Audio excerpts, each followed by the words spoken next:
Okay, let's unpack this. Imagine this. You have to learn a foreign language, like really learn it. Mhm. Not over 4 years in college, nice and slow, Right. but crammed into maybe a year, bit more. Super intense days. And the stakes are incredibly high. Yeah, exactly. Lives, depending on it, critical intelligence. That's the world of U.S. military linguists. It's a fascinating concept on its own, isn't it? This idea of rapid, high-level language skill, basically forged under pressure. Totally. And the main place this happens in the U.S. is the Defense Language Institute Foreign Language Center, the DLI. It's out in Monterey, California. Yeah, DLI Monterey. Yeah. And based on everything we've looked at, this isn't just, any language school. Right. It's consistently described as the biggest, the most efficient, probably the most effective foreign language place in the whole country. Thousands of students there at any one time. Thousands in Monterey, yeah. Plus, they have a smaller school in D.C. and an English language center down in Texas, but Monterey's the main hub for foreign languages. Okay, and who's actually going through this? It's not just anyone, right? No, definitely not. It's overwhelmingly U.S. military. Mm-hmm. Army, Navy, Air Force, Marines. Young recruits sometimes? Often pretty young, yeah, right after basic. Yeah. But you also get career people, officers. And then there are folks sponsored by other government agencies. Think FBI, DEA, Border Patrol. Coast Guard even. Coast Guard, right. People who need serious language skills for intelligence work or counter-drug operations, things like that. So bottom line, if you're just a civilian, like super keen on languages, Generally, no. You can't just sign up. and when you hear about how intense it is, you kind of get why it's set up that way. We're talking, what, 7 hours a day just in the classroom? 7 hours, 5 days a week. Classroom time. Wow. But honestly, that's just the start. Okay. On top of that, you've got probably 2 to 3 hours of homework. Daily. Every day. Every day. Plus, they expect another hour, maybe 2, of just dedicated study. Okay, that's already a full day and then some. And wait, there's more. You still have all your military duties? PT, physical training, is mandatory. Other formations, chores, it all gets packed in. Jeez. It sounds absolutely crushing. Reminds me of that phrase they use. Yeah, the students have a saying for it. What is it? They say it feels like drinking from a fire hose. Huh. I can see why. Just a constant flood of information. Exactly. But the aim isn't just to survive it. It's to come out the other end with really high proficiency, like pushing towards native speaker level. And fast. Really fast. Super fast.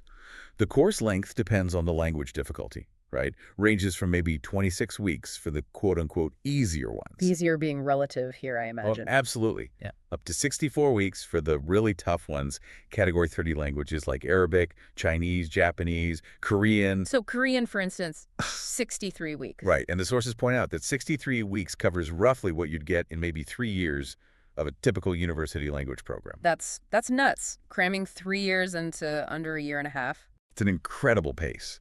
And here's something really crucial, something they take very seriously for the mission. Which is? The cultural side. It's not an afterthought. It's woven right into the learning, just as important as the vocabulary or the grammar. That makes sense. You can't just know the words, right? Exactly. Yeah. How are you going to operate effectively? Yeah. Especially in sensitive situations, intelligence gathering, talking to locals on the front lines. If you don't get the culture, You'd miss so much. you'd miss everything. Understanding humor, reading between the lines in a tense conversation, getting the political nuances, it's considered absolutely fundamental to being a good linguist. Okay, so we've got the picture. DLI is this high-pressure, high-stakes language academy for the government. Pretty much, yeah. So our mission for this deep dive, using the materials we've got, is to really try and figure out how they do it. What are the methods?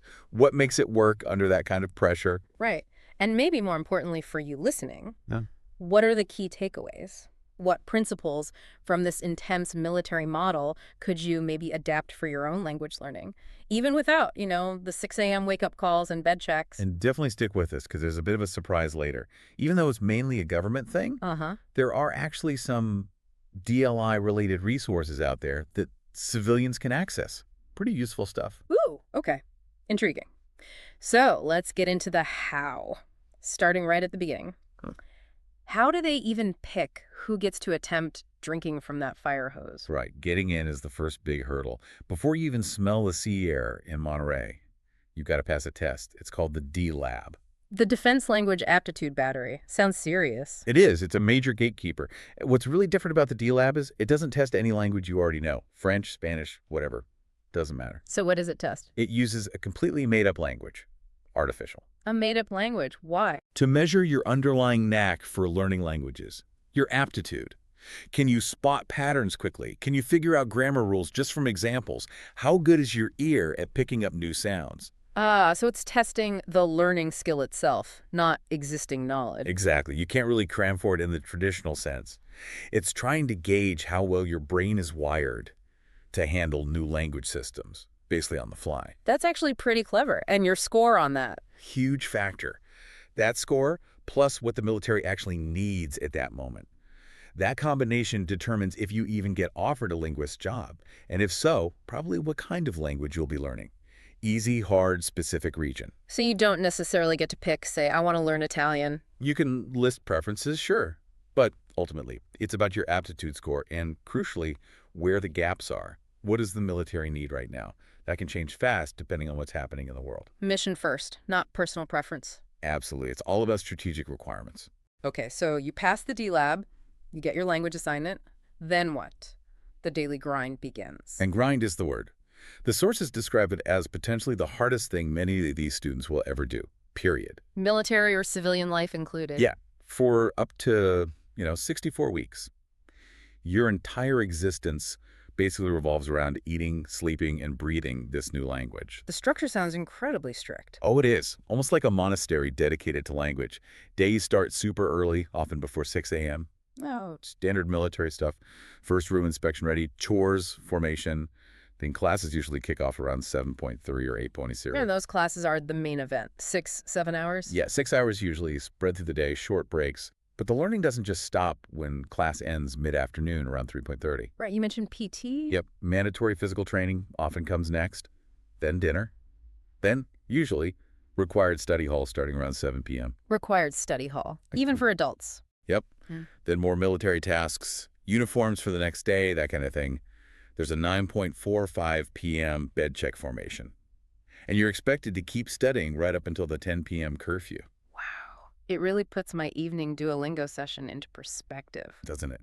Makes self-studying seem like a vacation. So inside the classroom itself, what's that like? Who's teaching? The instructors are mostly civilian native speakers, really experienced, or sometimes highly trained military linguists. They come from over 90 countries. Native speakers, mostly. That's key. Huge. Initially, maybe they'll use a bit of English, especially for tricky grammar points, just to make sure everyone's tracking. Okay. But very quickly, the goal is for almost all instruction to be in the target language. They use workbooks, too, with text, so you can follow along visually, even if you don't catch every spoken word. It trains you to process in context right away. And what about languages with totally different alphabets, like Arabic or Korean?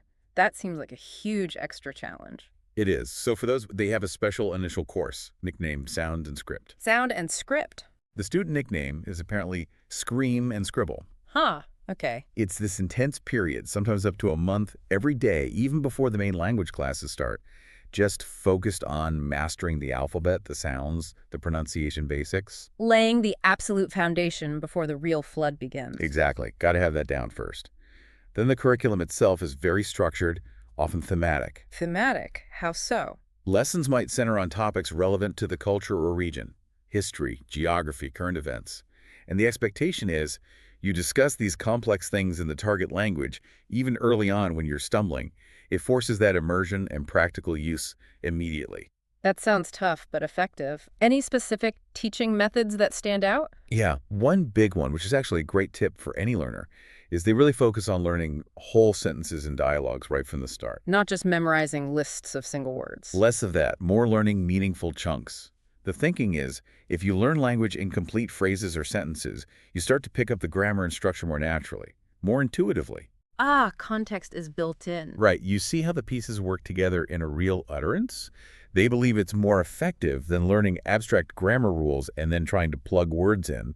It's like pattern recognition with complete examples. Okay, that makes sense. And connected to that is a lot of structured repetition, but not just, chanting lists. How does it work then?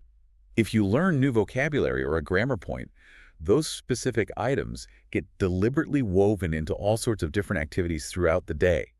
Dialogues, drills, exercises. So you're constantly encountering them again but in slightly different ways. Like space repetition, but integrated into everything. Exactly, built right into the daily routine. And here's something really unique that shows their practical focus. Okay. Dialects. They teach dialects right alongside the standard language, pretty much from the get-go. Really? Not just the formal standard version? Nope.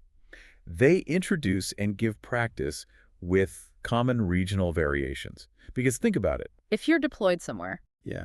You need to understand how people actually talk on a street, Right. which is often a dialect, not the formal news anchor version. Sure. The material even suggests that sometimes service members might learn the relevant local dialect first in the field and then sort of backfill the standard version later if they need it for wider communication. That's a really practical approach. So what level are they aiming for? How good do you have to be? The target is high. To graduate, you generally need to hit what's called level 2 proficiency. A level 2. What does that mean in practice? It means you can handle routine social interactions, basic job tasks, understand the main points of conversations, pick out key facts. But for many jobs, they're really pushing for level 3. And level 3 is? That's a big jump. Level 3 means you can understand implied meanings, nuance, participate effectively in complex discussions, follow arguments, even get jokes. It's much closer to fluent, comfortable use. Okay, just so listeners get a feel for that scale, 0 to 5. Level 2 is managing daily life stuff, basic interactions. Right. Ordering food, simple directions, understanding basic instructions. And level 3 is, well, a whole different ballgame. Discussing abstract ideas, debating current events, understanding subtleties. That's a serious level of skill. It really is. And depending on the specific military job, the focus might be more on listening and reading, or it might require really strong speaking skills too. And that mandatory study time you mentioned earlier, is that just memorizing vocab? No, it's structured too. Yeah. Sure, memorizing the dozens of new words each night is part of it, transcribing audio sometimes, Right. but they also often have to record themselves speaking. For practice and feedback. Exactly. And instructors really encourage them to dive into native media, watch the news, dramas, listen to music. Connects back to that advice we'll talk about later. Find something you genuinely like about the culture to keep you going. Because motivation must be a huge factor when it's that tough. Absolutely critical. They also have these intense immersion experiences built in beyond the classroom. Like what? Well, there's something called the Isolation Immersion Facility, or ISO immersion. Sounds isolating. Pretty much. Students might live there for, say, 3 to 5 days. And the only language allowed is the one they're learning. No English at all. Wow. Total immersion. Total. And they run realistic scenarios, haggling in a fake market, going through mock customs where the agent might be deliberately difficult. Testing how they cope under pressure in the language. Exactly. Making hotel reservations, dealing with unexpected problems, all designed to mimic real-life challenges. Any other simulations? Yeah, they use mock villages right there on the base sometimes. Run specific role-playing exercises for situations linguists might actually face. And I think I read something about overseas trips. Yes, a smaller group, maybe about 15% of students, get this amazing opportunity. They actually go on language exchange trips overseas. Like study abroad. Sort of. Study at a university in a country where the language is spoken, usually for about 6 weeks. That must be incredible for motivation. Hugely motivating, yeah. Often described as that big aha moment. Like, wow, all this crazy hard work. It actually works. I can function out here in the real world. It really validates the whole process. But despite all this support, native speaker teachers, immersion, trips, it's still incredibly stressful, right? People don't always make it. Oh, absolutely. The stakes are high. Students can get washed back. Weenie. Military term for having to repeat a section of the course adds weeks, maybe months to their training time. Ouch. Or they can just be dropped from the program entirely if they fall too far behind or just can't keep up with the pace or the material. That final day with the big proficiency tests, especially the speaking part, apparently super nerve-wracking. I bet. So looking back at advice from people who actually went through DLI and succeeded, what are the key things they emphasize? 2 things really stand out consistently. First, you absolutely must find something about the language itself or the culture connected to it that you genuinely connect with, something you love. Why is that so crucial? Because that intrinsic motivation, that genuine interest, is what's going to pull you through when it gets incredibly difficult. Yeah. And they all stress. Yeah. It is really, really hard. A lot of people don't finish the program. Okay, find your why. What's the second piece of advice? Appreciate the unique opportunity. I mean, think about it. You are literally being paid by the government to learn a language full-time, intensely, with native speakers guiding you. Yeah, that's a perspective shift. Many language learners would dream of that. Exactly. So the advice is try to relax when you can, embrace the process, however tough, and just be grateful for the resources and the incredible investment being made in you. They even have a public event, right, to Yeah. showcase it all. Yeah, Language Day. Yeah. Usually in May, thousands of people come visit the campus in Monterey, and the students put on displays, performances showcasing the languages and cultures they're learning. It's a big celebration. Nice. Okay, so let's bring this all back home for the listener. We've heard about this intense military-driven language machine, even if you don't have the drill sergeants or the mandatory study hall. What are the core ideas here that you could maybe borrow for your own learning? Well, it really highlights that level of sheer dedication. Yeah. Right? Structured immersion, even if you have to create it yourself. Consistent daily practice. Yeah. Understanding that culture isn't separate from language, it's intertwined. Learning language in meaningful chunks like those whole sentences. And that constant active repetition in different contexts. Those principles are powerful, military or not. Definitely food for thought. And you mentioned earlier a tease about resources, that even civilians might be able to use something DLI related. Yes. Delivering on that tease now. There are actually a couple of cool things out there. First, there's something called GLSS. GLLs. Global Language Online Support System. It's an incredible online resource that the DLI developed. And guess what? Oh. A lot of it is publicly accessible. Really? What kind of stuff is on there? Authentic language materials. Things like audio recordings, sometimes with transcripts, of news broadcasts, weather reports, recordings that demonstrate different regional accents, conversational snippets in tons of languages. Wow. So real-world listening and reading practice material. Exactly. Yeah. Freely available online. It's like a hidden treasure chest for language learners. Seriously, check it out. GLSS. Okay, GLSS. That sounds amazing. What was the second thing? Remember the D-Lab? That aptitude test with the made-up language? Yeah, the one that tests your ability to learn. Well, you can actually buy a practice version of the D-Lab test online. Get out! Not the real one, obviously. No, not the official military one. It won't get you into DLI. Yeah. But it lets you experience that type of assessment yourself. See how your brain tackles learning a completely new language system from scratch. That's fascinating, just as an exercise in understanding how you learn. Totally.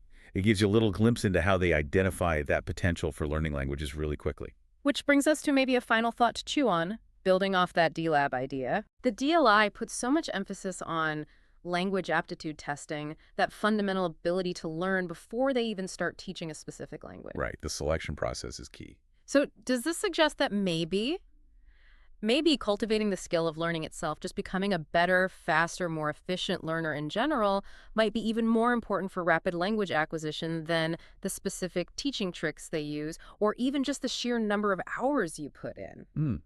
That's a really interesting point. Like, is honing your learning capability the ultimate leverage? Yeah. What could that mean for how you, listening right now, might approach improving? Not just your French or your Japanese, but your actual capacity to learn anything new, faster, and better. Yeah. Something to think about.